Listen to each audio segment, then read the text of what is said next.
नमस्कार दोस्तों, स्वागत है आप सभी का। आज इस वीडियो में हम एक बहुत इंपॉर्टेंट टॉपिक को कवर करेंगे। हम देखेंगे साइबर सिक्योरिटी क्या होती है, इससे रिलेटेड जितने भी इंपॉर्टेंट फैक्ट्स हैं उन सारों को हम इस वीडियो में कवर करेंगे।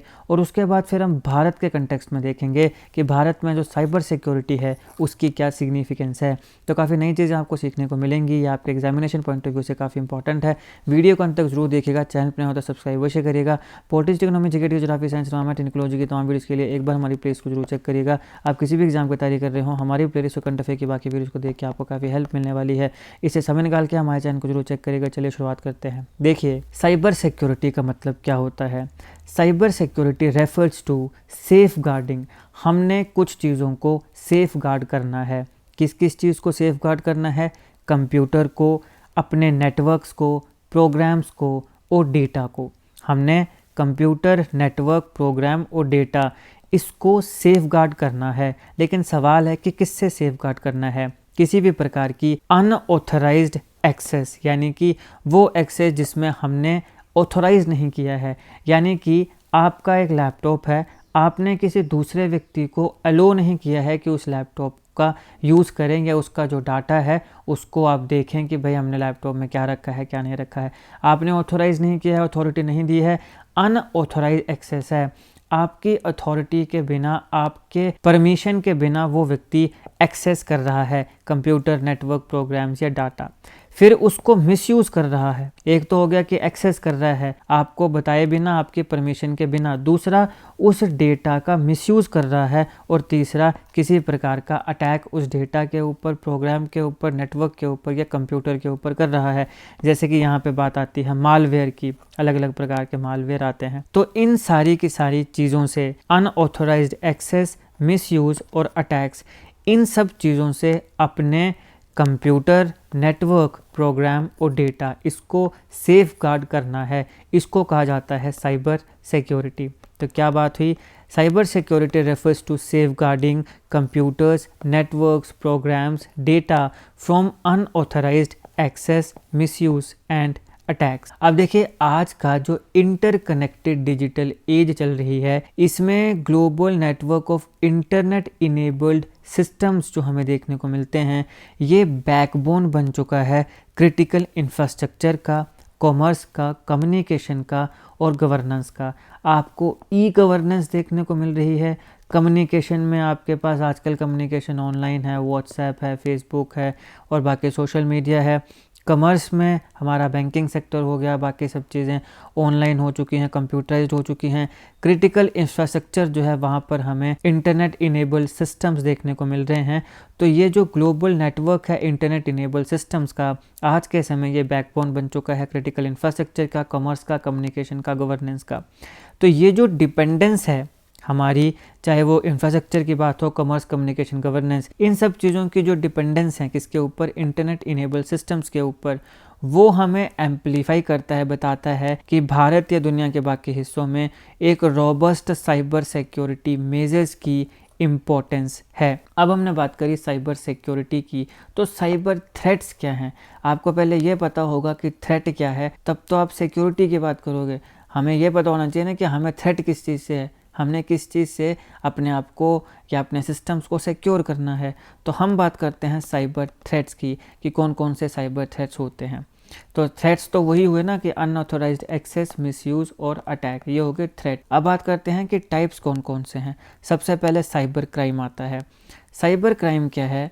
आपके पास जो डिजिटल नेटवर्क्स हैं उन पर इलीगल एक्टिविटीज़, इसके पीछे के कारण क्या होते हैं? फाइनेंशियल गेन कारण हो सकता है, किसी के बैंक अकाउंट से पैसा पूरा लूट लिया गया। डिसरप्शन हो सकती है, जैसे कि रैंसमवेयर अटैक्स होते हैं। वानाक्राई एक बहुत ही पॉपुलर रैंसमवेयर अटैक हुआ था 2017 में। तो ये होता है cyber crime. Illegal activities digital networks पे, किस चीज़ के लिए? या तो फाइनेंशियल गेन के लिए, जैसे पैसा किसी का पूरा मार लिया गया, या फिर फाइनेंशियल डिसरप्शन जैसे कि रैंसमवेयर अटैक होता है। फिर हमारे पास आता है साइबर स्पियोनाज। देखिए, ये होती है unauthorised access to confidential information for political और इकोनॉमिक मोटिव्स। कॉन्फिडेंशियल इंफॉर्मेशन, कोई ऐसी इंपॉर्टेंट इन्फॉर्मेशन किसी व्यक्ति या किसी ऑर्गेनाइजेशन की जो कॉन्फिडेंशियल है, यानी कि किसी को उसके बारे में पता नहीं होना चाहिए, लेकिन आप उसको एक्सेस करते हो कैसे? अनऑथराइज्ड, यानी अथॉरिटी नहीं है आपके पास, लेकिन आपकी जो कॉन्फिडेंशियल इन्फॉर्मेशन है उसे अनऑथराइज्ड तरीक़ों से एक्सेस किया जा रहा है। ये किस चीज़ के लिए होता है? जैसे पॉलिटिकल गेन्स के लिए होता है कि भाई पॉलिटिकली हम दूसरे की कॉन्फिडेंशियल इन्फॉर्मेशन निकालते हैं अपने पॉलिटिकल फ़ायदे के लिए, या फिर इकोनॉमिक मोटिव्स के लिए। जैसे कि APT10 ग्रुप, ये एक ग्रुप है जिसने भारत बायोटेक को और सीरम इंस्टीट्यूट ऑफ इंडिया को 2021 में टारगेट किया था। अब देखो 2021, इस समय क्या हो रहा था? इस समय कोविड-19 चल रहा था, वैक्सीनेशन की बात हो रही थी। तो सीरम इंस्टीट्यूट ऑफ इंडिया ने हमारे भारत में वैक्सीन्स को बनाया है। ये बहुत बड़े पैमाने पे वैक्सीन्स को बनाता है। आदर पूनावाला जी का ये सीरम इंस्टीट्यूट ऑफ इंडिया है, ये इसके ऑनर हैं। तो यहाँ पे APT10 ग्रुप ने टारगेट किया था 2021 में। तो ये क्या हुआ? साइबर स्पियोनाज, यानी कि अनऑथराइज्ड एक्सेस कॉन्फिडेंशियल इन्फॉर्मेशन की किस किस चीज़ के लिए? या तो पॉलिटिकल या इकोनॉमिक मोटिव्स के लिए। साइबर क्राइम में और साइबर एस्पियोनाज में क्या फ़र्क है? साइबर एस्पियोनाज जो है वो क्या है? वो अनऑथराइज्ड एक्सेस है, जबकि साइबर क्राइम क्या है? इलीगल एक्टिविटीज़ हैं डिजिटल नेटवर्क के ऊपर फाइनेंशियल गेन के लिए या फाइनेंशियल डिसरप्शन के लिए। फिर आपके पास साइबर वारफेयर आ गया। देखो वॉर की बात हो रही है, यानी कि युद्ध की बात हो रही है। तो साइबर वॉरफेयर, देखिए डिजिटल अटैक्स हैं, इसको वॉरफेयर की तरह भी यूज़ किया जाता है कुछ देशों के द्वारा। जैसे कि स्टक्सनेट वायरस था 2010 में, जिसने ईरान के न्यूक्लियर फैसिलिटी को टारगेट किया था। इससे सवाल बन सकता है, ध्यान में रखिएगा क्योंकि ये बहुत बड़ी बात है, एक देश के न्यूक्लियर फैसिलिटी को टारगेट करना। तो 2010 में ये हुआ था, स्टक्सनेट वायरस था जिसने ईरान के न्यूक्लियर फैसिलिटीज़ को टारगेट किया था। और यहाँ पे डिनाइल ऑफ सर्विस अटैक्स भी हुए गवर्नमेंट वेबसाइट्स पे। तो ये होता है साइबर वॉरफेयर, यानी साइबर की मदद से आप युद्ध कर रहे हो। अब किसी देश की न्यूक्लियर फैसिलिटी को ही टारगेट किया जाएगा तो क्या ये युद्ध नहीं होगा? ये बिल्कुल युद्ध होगा। फिर आपके पास आता है साइबर टेररिज्म। टेररिज्म क्या हुआ? आतंकवाद। तो साइबर के माध्यम से आतंकवाद भी हो रहा है। टेररिस्ट के द्वारा अटैक किया जा रहा है क्रिटिकल सिस्टम्स को डिसरप्ट करने के लिए। जैसे कि इस्टोनिया में 2007 में एक साइबर अटैक हुआ था, जहां पे गवर्नमेंट और फाइनेंशियल सिस्टम्स को टारगेट किया गया था और काफ़ी वाइड स्प्रेड डिसरप्शन वहां पे देखने को मिली थी। तो जब ये टेररिस्ट के द्वारा होगा तो हम क्या कहेंगे? Cyber terrorism. साइबर के माध्यम से, साइबर क्राइम्स के माध्यम से आप आतंकवाद को फैलाने का काम कर रहे हो। अब ये तो हो गए साइबर थ्रेट्स के कौन कौन से टाइप्स होते हैं। अब हम बात करते हैं कि भारत के केस में जो साइबर सिक्योरिटी है उसकी सिग्निफिकेंस क्या है। देखिए भारत में इंटरनेट का जो यूसेज है वो दिन प्रतिदिन बढ़ता जा रहा है। भारत के जो इंटरनेट यूज़र्स हैं 2019 में वो 560 मिलियन थे और 2023 आते आते 700 मिलियन हैं। यानी इस पॉइंट ऑफ टाइम पे अगर हम बात करें तो भारत में more than 700 million internet users हैं। तो इसलिए इतने बड़े पैमाने पे अगर इंटरनेट का यूज़ किया जा रहा है तो प्राइवेसी और जो डाटा प्रोटेक्शन है वो काफ़ी इम्पॉर्टेंट हो जाती है। फिर आता है डिजिटल इकोनॉमी गोल्स। हमारा भारत डिजिटल इकोनॉमी की तरफ जा रहा है। बैंकिंग सेक्टर में कंप्यूटर्स वगैरह का यूज़ होता है। मैंने आपको पहले भी कहा, इंडिया का एम है कि हम $1 ट्रिलियन के डिजिटल इकोनॉमी बनेंगे। तो यहाँ पे भी इम्पॉर्टेंट है कि हमारे जो साइबर स्पेस है उसको सिक्योर किया जाए, तभी हम $1 ट्रिलियन की डिजिटल इकोनॉमी बन पाएंगे। क्रिटिकल इंफ्रास्ट्रक्चर की अगर हम बात करें तो हमारे कुछ इम्पॉर्टेंट सेक्टर्स आते हैं, जैसे कि डिफेंस है, फाइनेंस है, एनर्जी है, ट्रांसपोर्ट है। ये सारे के सारे भी कहीं ना कहीं इंटरनेट सर्विसेज पर डिपेंडेंट हैं। तो यहाँ पे डिजिटल सिस्टम्स को सिक्योर करना इम्पॉर्टेंट हो जाता है किसी भी प्रकार की डिसरप्शंस को अवॉइड करने के लिए। गवर्नमेंट स्कीम्स की अगर आप बात करें, जैसे कि make in India, digital India, smart cities, तो यहाँ पर भी इन इनिशिएटिव्स के लिए भी हमें स्ट्रॉन्ग साइबर सिक्योरिटी फ्रेमवर्क्स की ज़रूरत है। अगर हम स्मार्ट सिटीज़ और IoT की बात करें तो IoT डिवाइसेस का काफ़ी ज़्यादा यूज़ हो रहा है स्मार्ट सिटीज़ में। तो ये भी जो वनरेबिलिटी है साइबर अटैक्स की उसे बढ़ा देता है, उसे एम्प्लीफाई कर देता है। अब यहाँ पे बात आई IoT की, तो IoT की फुल फॉर्म क्या होती है? IoT की फुल फॉर्म होती है इंटरनेट ऑफ थिंग्स। तो इंटरनेट ऑफ थिंग्स का मतलब क्या हुआ? It refers to a network of physical objects. Physical objects का नेटवर्क है दैट आर कनेक्टेड, जो कि कनेक्टेड हैं, and can exchange data with other devices and systems. समझ रहे हो? इंटरनेट ऑफ थिंग्स क्या हुआ कि आपके पास जो फिजिकल ऑब्जेक्ट्स हैं, इस प्रकार के फिजिकल ऑब्जेक्ट्स हैं, ये फिजिकल ऑब्जेक्ट्स क्या हैं? ये कनेक्टेड हैं और ये एक्सचेंज कर सकते हैं डेटा विद अदर डिवाइसेस या अदर सिस्टम्स। इसको हम बोलते हैं IoT। IoT काम कैसे करता है? IoT डिवाइसेस जो होती हैं वहाँ पे सेंसर्स, सॉफ्टवेयर या बाकी टेक्नोलॉजीज़ का यूज़ होता है। ये जो डिवाइसेस होती हैं जैसे सेंसर या सॉफ्टवेयर, ये कम्युनिकेट करते हैं एक दूसरे के साथ और इंटरनेट इनेबल्ड डिवाइसेस के साथ। तो IoT डिवाइसेस होती हैं, ये काफ़ी ऐसे काम हैं जो ऑटोनॉमसली ही कर सकती हैं। मैनुअली वहाँ पे कई ऐसे काम हैं जो करने की ज़रूरत नहीं पड़ती है।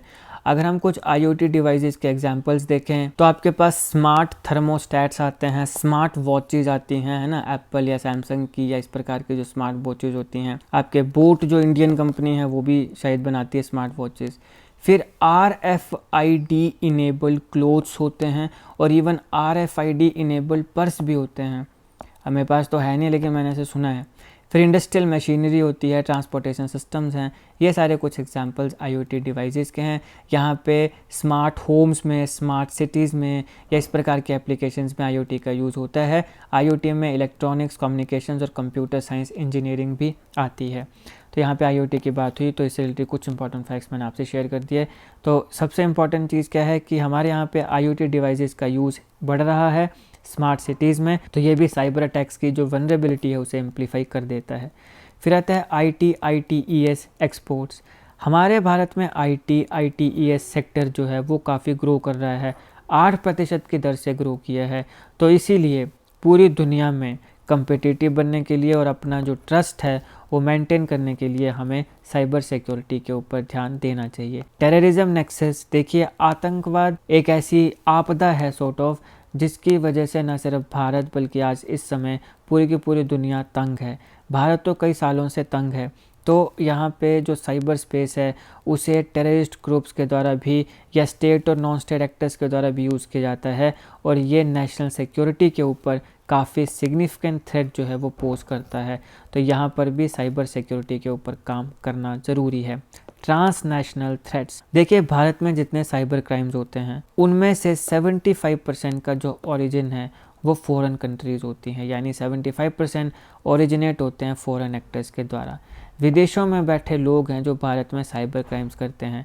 जितने भी इंडिया में साइबर क्राइम्स हो रहे हैं उसका जो 75% होता है वो कहाँ से होता है? वो दुनिया के अलग अलग देशों से होता है।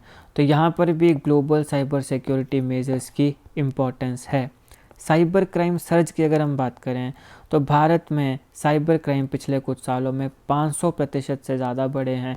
वूपिंग 500%, ये बहुत बड़ा नंबर है। इतने ज़्यादा साइबर क्राइम भारत में बढ़े हैं। और नोटेबल कुछ केसेस की बात करें तो पेगासस स्पाईवेयर अटैक और आधार की ब्रीच, ये कुछ नोटेबल केसेस हैं। तो ये साइबर क्राइम में सर्ज हमें देखने को मिल रहा है और ये सर्ज बहुत ज़्यादा है। 500% से ज़्यादा हमें जो साइबर क्राइम्स में सर्ज है भारत में वो देखने को मिल रहा है। तो यहाँ पर भी सिग्निफिकेंस आ जाती है साइबर सिक्योरिटी की।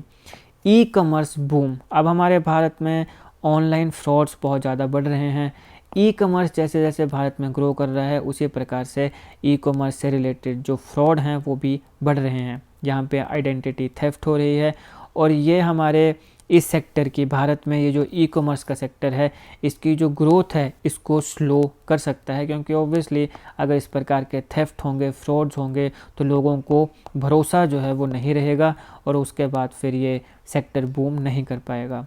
नेक्स्ट आता है डिजिटल पुश। हमारी जो गवर्नमेंट है वो पिछले कुछ समय से डिजिटल पुश कर रही है। कुछ प्रोग्राम्स हैं जैसे भारत नेट है, GSTN है, भीम है, माई गवर्नमेंट है। ये सारे के सारी चीज़ें जो हैं ये सेफ साइबर स्पेस के ऊपर डिपेंड हैं एफिशिएंट फंक्शनिंग के लिए। अगर साइबर स्पेस सेफ़ है तो ये एफिशिएंटली काम करेंगे, नहीं है तो नहीं करेंगे। तो डिजिटल पुश के लिए भी ज़रूरी है साइबर सिक्योरिटी पे काम करना। अब हम बात करते हैं कि भारत की जो साइबर सिक्योरिटी है उसमें चैलेंजेस क्या क्या आते हैं। Policy gaps and legal shortcomings. देखिए the national cyber security policy 2013 आई, लेकिन वहाँ पे कोई भी एक्शनेबल मेजर्स नहीं लिए गए। बात तो साइबर सिक्योरिटी की हुई, लेकिन यहाँ पे कुछ एक्शनेबल मेजर्स नहीं उठाए गए। एक हमारे पास आईटी एक्ट आता है, आईटी एक्ट 2000, और यहाँ पर भी काफ़ी इनएडुकेट तरीके से मॉडर्न जो साइबर क्राइम्स हैं उन्हें एड्रेस किया गया है। और इवन यहाँ पे जितने भी ऑफेंस हैं, जो क्राइम है, उनमें से भी मैक्सिमम बेलेबल हैं, यानी अगर आप पकड़े भी जाते हो तो आपको बेल काफ़ी इजीली मिल जाएगी। कोई ऐसे स्ट्रिक्ट, ऐसे हार्श नियम कानून यहाँ पे नहीं है। Workforce shortage and capacity building. अब देखिए भारत में अगर स्किल्ड साइबर सिक्योरिटी प्रोफेशनल्स की बात करें तो वहाँ पे 70% का शॉर्टफॉल है। ये यहाँ पे बताता है कि हमारे यहाँ पे कुछ ऐसे लोग जो साइबर सिक्योरिटी प्रोफेशनल्स हैं, यानी जो साइबर सिक्योरिटी पे काम कर सकते हैं, साइबर क्राइम्स के खिलाफ काम कर सकते हैं, उनका जो नंबर है, जो स्किल्ड हैं, वो बहुत ही कम है। तो अब यहाँ पे ये एक सबसे बड़ी प्रॉब्लम भी है, मगर इसके साथ साथ ये एक बहुत अच्छी करियर अपॉर्चुनिटी भी है। तो अगर साइबर सिक्योरिटी से रिलेटेड कोई व्यक्ति अच्छे स्किल्स सीखे तो वहाँ पे ये जो 70% का शॉर्टफॉल है, यहाँ पे उसको ये भर सकता है और ये इसके लिए जॉब अपॉर्चुनिटी भी बन सकती है। अब भारत में जो स्किल्ड साइबर सिक्योरिटी प्रोफेशनल्स का शॉर्टफॉल है, इसका सबसे बड़ा कारण क्या है? इसका जो सबसे बड़ा कारण है वो है इनसफिशिएंट ट्रेनिंग। सफिशिएंट तरीके से ट्रेनिंग जो है वो नहीं दी जा रही है। फिर आता है फ्रेगमेंटेड कोऑर्डिनेशन। फ्रेगमेंटेड कोऑर्डिनेशन का मतलब क्या हुआ? देखिए जब भी साइबर सिक्योरिटी की बात करते हैं तो हमारे पास मल्टीपल एजेंसीज़ हैं। माइटी है, NCIIPC है, NCCC है, लेकिन कोई भी ऐसी सेंट्रल नोडल बॉडी नहीं है। अच्छे से स्ट्रीमलाइन तरीके से काम तभी होता है जब एक सेंट्रलाइज्ड बॉडी हो और बाकी उसके नीचे काम करें। लेकिन यहाँ पे अलग अलग एजेंसीज़ हैं और वो सारी इंडिपेंडेंट हैं, तो यहाँ पर एक सेंट्रल नोडल बॉडी नहीं है, जिसकी वजह से साइबर थ्रेट्स को टैकल करना इनएफिशिएंट हो जाता है। तो ये पॉइंट ऑफ टाइम पे हमें क्या चाहिए कि हम एक नोडल बॉडी बनाएं, एक सेंट्रल नोडल बॉडी, जिसके अंडर ये मल्टीपल एजेंसीज जो हैं, जैसे NCCC है, NCIIPC है, माइटी है, ये सारे आएँ, ताकि इसको एक स्ट्रीमलाइन तरीके से किया जाए। अगर ये स्ट्रीमलाइन तरीके से, स्ट्रक्चर तरीके से होगा तो हम साइबर थ्रेट्स को टैकल कर सकते हैं। फिर आता है underreporting and inadequate cyber crime cells. अब यहाँ पे देखिए पब्लिक अवेयरनेस की भी कमी है।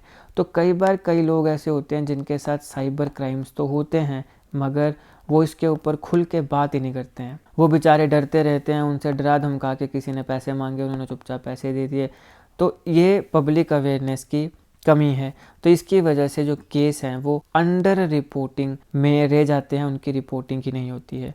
और दूसरी बात ये भी है कि एक डेडिकेटेड साइबर क्राइम सेल्स भी हमारे भारत में नहीं है, लिमिटेड अवेलेबिलिटी है। तो पहली बात तो कि अवेयरनेस नहीं है, कि कोई व्यक्ति है वो डर डर के मारे पैसा दे देगा लेकिन वो उसको रिपोर्ट नहीं करेगा। लेकिन अगर कोई बोले भी कि चलो हम रिपोर्ट कर ही देते हैं, तो रिपोर्ट करे भी कहाँ पे?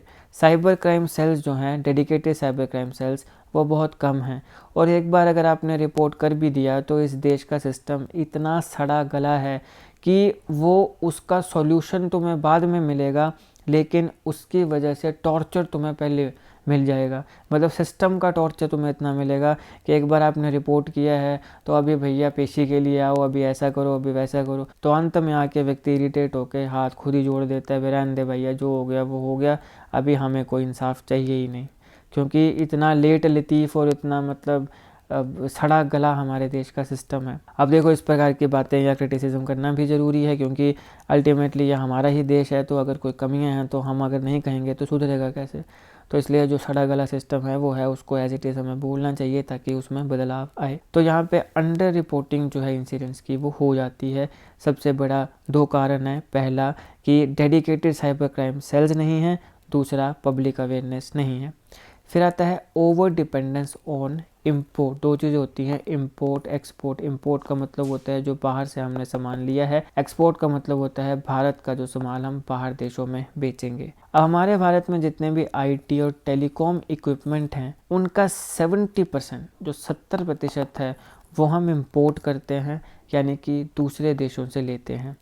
अब यहाँ पे देखो प्रॉब्लम हो सकती है, हम दूसरे देशों से आईटी और टेलीकॉम इक्विपमेंट्स को ले रहे हैं, हो सकता है कि भाई पहले से ही उसमें कुछ एम्बेडेड कर दिया हो, जिसकी वजह से हमारे यहाँ पे साइबर क्राइम हो जाए, हमारे पास जो कॉन्फिडेंशियल डेटा है उसकी थेफ्ट कर दे कोई, क्योंकि जो हम इक्विपमेंट का यूज़ कर रहे हैं क्या पता उसमें कोई चिप लगा दे। इस प्रकार की चीज़ें भी हो सकती हैं। तो ये भी एम्बेडेड वनरेबिलिटीज़ के जो रिस्क हैं उसको बढ़ा देता है। क्योंकि अब यहाँ पर भी एक सबसे इम्पॉर्टेंट चीज़ ये है कि हमारे भारत में रोबस्ट सर्टिफिकेशन मैकेनिज्म नहीं है। अपनी एक सर्टिफिकेशन की, अगर आपने एक इक्विपमेंट लिया है तो उसकी अच्छे से जांच पड़ताल की जाए और उसके बाद फिर उसको यूज़ किया जाए, ऐसा भी कोई रोबस्ट सर्टिफिकेशन मैकेनिज्म नहीं है। तो इसके वजह से ये भी एक बहुत बड़ा खतरा बन जाता है। फिर आता है digital illiteracy and public negligence. तो मोटा मोटा इसके ऊपर हमने बात कर ही ली। इंडिया के जितनी टोटल पॉपुलेशन है उसमें 80% ऐसी पॉपुलेशन है जहाँ पे डिजिटल लिटरेसी नहीं है, और यहाँ पे इनडिस्क्रिमिनेट ऐप्स को डाउनलोड्स किया जाता है, जिसकी वजह से फ्रॉड और जो फिशिंग अटैक्स होते हैं उनके लिए वनरेबल लोग बन जाते हैं। तो यहाँ पे डिजिटल लिटरेसी भी काफ़ी इम्पॉर्टेंट है। Data protection and privacy gaps. देखिए हमारे भारत में रोबस्ट डेटा प्रोटेक्शन लॉज नहीं है, जिसकी वजह से हमारे जो सिटीजन्स हैं उन्हें काफ़ी रिस्क को उठाना पड़ता है। आधार लीक्स की हमने ऑलरेडी बात भी करी, और ऐसी बहुत सी कंपनीज या ऑर्गेनाइजेशंस हैं जहां पे इस प्रकार के अटैक्स होते हैं, लेकिन वो इस प्रकार के जो इंसिडेंट्स हैं उन्हें वो डिस्क्लोज नहीं करते हैं। फिर आता है rising cyber crimes and transnational nature. अब जैसे हमने पहले भी देखा कि भारत में साइबर क्राइम के इंसिडेंट्स में 500% का इंक्रीज आया है, और इसमें 75% जो है वो अब्रोड से हैं। हमारे यहाँ पे पेगासस स्पाईवेयर है, यूनियन बैंक हीस्ट है, ये सारे इसके क्लासिक एग्जाम्पल हैं। तो ज़्यादातर जो साइबर क्राइम भारत में होते हैं इनकी ट्रांसनेशनल नेचर होती है, ये एक बहुत बड़ा चैलेंज है। Digital arrest and privacy concern. Digital arrest क्या होता है इसको मैंने अच्छे से अलग वीडियो में कवर किया है, इसे ज़रूर देखिएगा। डिजिटल अरेस्ट काफ़ी खबरों में था, कुछ समय पहले एक कोर कंसेप्ट है मून लाइटिंग, ये भी खबरों में था। इन दोनों को मैंने अच्छे से कवर किया है, ज़रूर देखिएगा, लिंक पर डिस्क्रिप्शन बॉक्स में दे दूंगा। तो अभी डिजिटल अरेस्ट के जो केस है भारत में वो काफ़ी ज़्यादा इंक्रीज हो रहे हैं। ये प्रिवेसी के लिए बहुत बड़ा कंसर्न है, और डिजिटल डाटा का कैसे मिसयूज़ किया जा सकता है ये इसको बताता है। फिर आता है क्रिटिकल इंफ्रास्ट्रक्चर वनरेबिलिटीज़।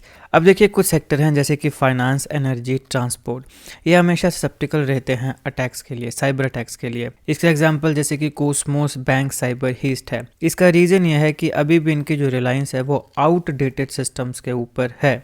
फिर आता है लिमिटेड इंटरनेशनल कोलैबोरेशन। देखिए एक बुडापेस्ट कन्वेंशन हुई, यहाँ पे भारत एब्सेंट था, तो यहाँ पर इस प्रकार की जो एब्सेंस है ये हैम्पर करती है इंटरनेशनल कोऑपरेशन को against cross border cyber crimes. क्योंकि मैंने कहा कि मेजोरिटी जो हमारे यहाँ पे साइबर क्राइम्स हो रहे हैं वो विदेशों से हो रहे हैं, तो जब इंटरनेशनल कोऑपरेशन से हम दूर रहेंगे तो यहाँ पर कहीं ना कहीं ये चीज़ें हैम्पर करेंगी जो क्रॉस बॉर्डर साइबर क्राइम्स है उनके खिलाफ जो हमारी लड़ाई है। Smart cities and IoT risk. देखिए IoT डिवाइसेज और स्मार्ट सिटीज़ प्रोजेक्ट्स जो है वो एक्सपैंड हो रहे हैं, जिसकी वजह से यहाँ पे जो साइबर अटैक्स का एक्सपोजर है वो भी इंक्रीज़ हो जा रहा है, क्योंकि इन जगहों पे सफिशिएंट सिक्योरिटी नहीं है। तो अब हम बात करते हैं कि भारत के द्वारा कौन कौन से इंपॉर्टेंट स्टेप्स लिए गए हैं साइबर सिक्योरिटी के लिए। सबसे पहले लीगल एंड पॉलिसी फ्रेमवर्क्स की अगर हम बात करें तो हमारे यहाँ पे IT इंफॉर्मेशन टेक्नोलॉजी एक्ट 2000 आता है। ये एक लीगल रिकॉग्निशन देता है डॉक्यूमेंट्स को, फिलिंग को और कॉमर्स को। अब जब ये लीगल रिकॉग्निशन देता है तो यहाँ पे ये एक फाउंडेशन इस्टेब्लिश करता है साइबर क्राइम्स को एड्रेस करने के लिए। फिर आता है नेशनल साइबर सिक्योरिटी पॉलिसी 2013। इसका एम है कि एक सिक्योर साइबर इकोसिस्टम को क्रिएट किया जाए, कैसे IT सिस्टम में ट्रस्ट को फोस्टर करके और इंडिजिनस सिक्योरिटी टेक्नोलॉजी को डेवलप करके। हमारे भारत की अपनी खुद की सिक्योरिटी टेक्नोलॉजीज़ होनी चाहिए। इसके साथ साथ स्किल्ड साइबर सिक्योरिटी वर्कफोर्स जो है 5 लाख प्रोफेशनल्स की, उसको बिल्ड करके। Then India digital personal data protection act DPDP act आता है 2023 में। ये इंडिविजुअल राइट की प्रोटेक्शन की बात करता है ओवर पर्सनल डाटा। जो आपका पर्सनल डाटा है वहाँ पे वो आपका इंडिविजुअल राइट है, उसके ऊपर आपका इंडिविजुअल अधिकार है। तो ये लॉफुल प्रोसेसिंग को इनेबल करता है।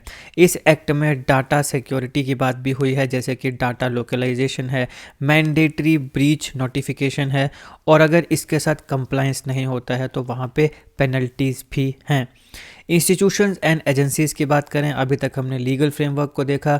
अगर हम इंस्टीट्यूशंस एंड एजेंसीज़ की बात करें तो सबसे पहले NTRO national technical research organisation आती है। इसका फोकस है टेक्नोलॉजी कैपेबिलिटीज़ जैसे कि एविएशन, क्रिप्टोलॉजी, साइबर सिक्योरिटी और डाटा प्रोसेसिंग। फिर आता है NCIIPC national critical information infrastructure protection centre. ये एक नोडल एजेंसी है जो रिस्पॉन्सिबल है क्रिटिकल इंफॉर्मेशन इंफ्रास्ट्रक्चर को प्रोटेक्ट करने के लिए। अगर हम बाकी इंस्टीट्यूशन एंड एजेंसीज की बात करें तो NCCC आता है नेशनल साइबर कोऑर्डिनेशन सेंटर। ये इंटरनेट ट्रैफिक की जो स्कैनिंग होती है उसको मैंडेट करता है और जो रियल टाइम साइबर थ्रेट्स हैं उसे डिटेक्ट करता है अक्रॉस गवर्नमेंट और प्राइवेट सर्विस प्रोवाइडर्स जो हैं उन सभी के केस में। I4C आता है Indian cyber crime coordination centre. ये ऑनलाइन जो क्रिमिनल्स होते हैं उनको ट्रैक करता है और काउंटर करता है कैसे, एक सेंट्रलाइज्ड अप्रोच के माध्यम से। सर्ट इन, ये बहुत इंपॉर्टेंट है, इसकी फुल फॉर्म भी ध्यान रखिएगा, कई बार पूछी गई है। Computer emergency response team India. ये सेक्टर स्पेसिफिक सर्ट्स जैसे कि NIC सर्ट है, इन्हें प्रोवाइड करता है ताकि गवर्नमेंट इंफ्रास्ट्रक्चर पे जो साइबर अटैक्स हैं उन्हें काउंटर किया जा सके। फिर आता है CIS यानी कि साइबर इंफॉर्मेशन सिक्योरिटी डिवीज़न। इसको मिनिस्ट्री ऑफ होम अफेयर्स के द्वारा बनाया गया है ताकि साइबर क्राइम्स को मॉनिटर किया जा सके और जो क्रिटिकल इंफॉर्मेशन इंफ्रास्ट्रक्चर है उसे प्रोटेक्ट किया जा सके। साइबर वॉरियर पुलिस फोर्स आती है। ये एक स्पेशलाइज यूनिट है ताकि जो साइबर क्राइम है उसे कॉम्बैट किया जा सके और जो इफेक्टिव लॉ इन्फोर्समेंट है उसे इंश्योर किया जा सके साइबर स्पेस में। अगर कुछ इंपॉर्टेंट प्रोग्राम्स और इनिशिएटिव्स की बात करें तो PMG दिशा आती है, प्रधानमंत्री ग्रामीण डिजिटल साक्षरता अभियान। इसका एम है कि जो 6 करोड़ रूरल हाउस होल्ड्स हैं, गांव देहात के जो लोग हैं, उन्हें डिजिटली लिटरेट बनाया जाए अंडर डिजिटल इंडिया प्रोग्राम। फिर आता है CSP programme, that is cyber Surakshit Bharat programme.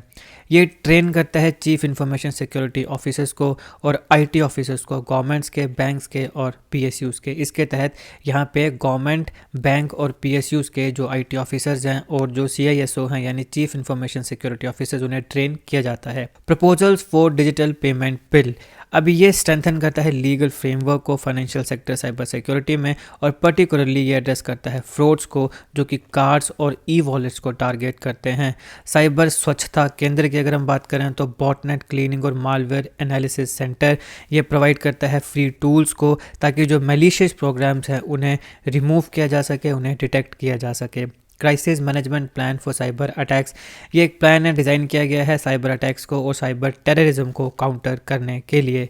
RBS data localisation initiative, यहाँ पे रिक्वायरमेंट है लोकलाइजेशन की सेंसिटिव डाटा की डिजिटल पेमेंट सर्विसेज के लिए। जो आपके पास डिजिटल पेमेंट सर्विसेज होती है उनके लिए जो सेंसिटिव डाटा है उसकी लोकलाइजेशन की ये बात करता है ताकि इंडियन यूजर्स के लिए बेटर सिक्योरिटी प्रोवाइड की जा सके। अब आगे हम क्या क्या कर सकते हैं भारत की जो साइबर सिक्योरिटी है उसको स्ट्रेंथन करने के लिए। डाटा प्रोटेक्शन फ्रेमवर्क को हम स्ट्रेंथन कर सकते हैं। जो पर्सनल डाटा प्रोटेक्शन बिल है ये इंश्योर करता है रोबस्ट प्रिवेसी और सिक्योरिटी मेजर्स सिटीजन्स के डाटा के लिए। Timely implementation of committee recommendation, अब यहाँ पे कुछ इंपॉर्टेंट कमेटीज़ हैं जैसे कि राव इंद्रजीत सिंह और गुलशन राय कमेटी, इनकी कुछ रिकमेंडेशंस हैं तो हमें इनकी जो रिकमेंडेशन है उनको टाइमली समय रहते इम्प्लीमेंट करना चाहिए।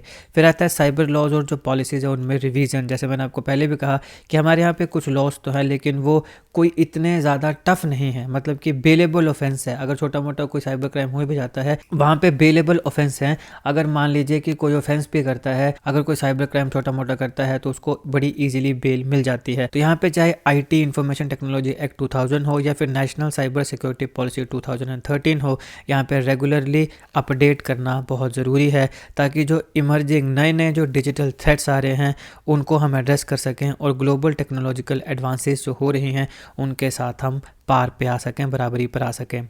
एक हमें सेंट्रलाइज साइबर क्राइम मैनेजमेंट को इस्टेब्लिश करना पड़ेगा। मैंने आपको कहा था कि अलग अलग ऑर्गेनाइजेशन हैं लेकिन एक सेंट्रलाइज्ड ऑर्गेनाइजेशन नहीं है। तो यहाँ पर एक सिंगल और यूनिफाइड बॉडी बनाने की ज़रूरत है ताकि गवर्नमेंट के जितने भी अलग अलग लेवल्स हैं वहाँ पे साइबर क्राइम की प्रिवेंशन हो, इन्वेस्टिगेशन हो, इन्फोर्समेंट हो, मैनेजमेंट हो, कोऑर्डिनेशन हो, उन सारों के ऊपर काम किया जा सके। साइबर सिक्योरिटी कैपेसिटी को बिल्ड करना ये भी हम कर सकते हैं। कैसे? स्पेशलाइज्ड साइबर सिक्योरिटी वर्कफोर्स को ट्रेन करके उनको स्किल्स सिखा के, जहाँ पे लॉ इन्फोर्समेंट भी आते हैं, जुडिशियल ऑफिसर्स भी आते हैं, प्राइवेट सेक्टर के एम्प्लॉयज़ भी आते हैं। इसके साथ साथ इंडिजिनस साइबर सिक्योरिटी सॉल्यूशंस को हम इनकरेज करें। हमारे यहाँ पे ज़्यादातर जो साइबर सिक्योरिटी सॉल्यूशंस हैं, इक्विपमेंट्स हैं, वो बाहर से आते हैं, हम उन्हें इंपोर्ट करते हैं। तो ये इम्पॉर्टेंट है कि हम डोमेस्टिक डेवलपमेंट जो है साइबर सिक्योरिटी टेक्नोलॉजी की उसको प्रमोट करें, ताकि डिपेंडेंसी को कम किया जा सके इंपोर्टेड सॉल्यूशंस के ऊपर, और इसके साथ साथ नेशनल सिक्योरिटी जो है उसे भी इन्हेंस किया जा सके। Cyber security standards and compliance, हमारे यहाँ पे क्लियर साइबर सिक्योरिटी स्टैंडर्ड्स और फ्रेमवर्क्स इस्टेब्लिश होने चाहिए, और वहाँ पे रेगुलर ऑडिट्स इंश्योर किए जाने चाहिए, ताकि ये गारंटी किया जा सके कि जो भी हमारे पास स्टैंडर्ड्स या कंप्लायंस हैं उनके साथ जितनी भी अलग अलग ऑर्गेनाइजेशन है वो कंप्लायंस कर रही हैं, खासकर जो हमारे भारत की क्रिटिकल सेक्टर्स हैं, जिसमें होम आती है, जिसमें डिफेंस आता है, जिसमें मेडिकल फील्ड आती हैं, क्योंकि यहाँ पे पेटेंट्स वगैरह की भी बात होती है। तो इस प्रकार की चीज़ें। फिर आता है cyber security awareness and digital literacy.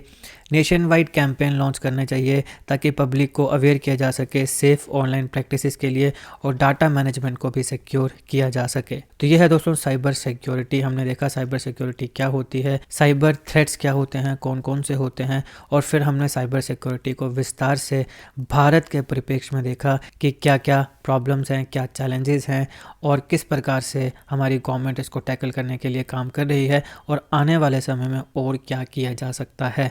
विस्तार से होलिस्टिकली हमने इस टॉपिक को कवर किया है। आपके एग्जामिनेशन के लिए जो भी इंपॉर्टेंट फैक्ट्स है वो सारे हमने कवर किए हैं, चाहे आपका प्री हो, चाहे मेंस हो, चाहे इंटरव्यू हो, चाहे क्लर्क का एग्जामिनेशन हो, चाहे यूपीएससी का हो, कोई भी हो, किसी भी एग्जाम के लिए जो इंपॉर्टेंट फैक्ट्स आपको जानने चाहिए वो सारे हमने इसमें कवर किए हैं। सारी इंपॉर्टेंट स्कीम्स, प्रोग्राम्स, इनिशिएटिव सब कवर किए हैं। इसके साथ साथ सारे इंपॉर्टेंट लीगल फ्रेमवर्क्स भी कवर हो गए हैं। तो आई होप आपको वीडियो अच्छी लगी तो लाइक करिएगा, शेयर करिएगा। Politics, economy, GK, geography, science, environment, ecology की तमाम वीडियोस के लिए एक बार हमारी प्लेलिस्ट को जरूर चेक करिएगा। आप किसी भी एग्जाम की तैयारी कर रहे हो, हमारी प्लेलिस्ट और करंट अफेयर की बाकी वीडियोस को देख के आपको काफ़ी हेल्प मिलने वाली है। इसे समय निकाल के हमारे चैनल को जरूर चेक करिएगा।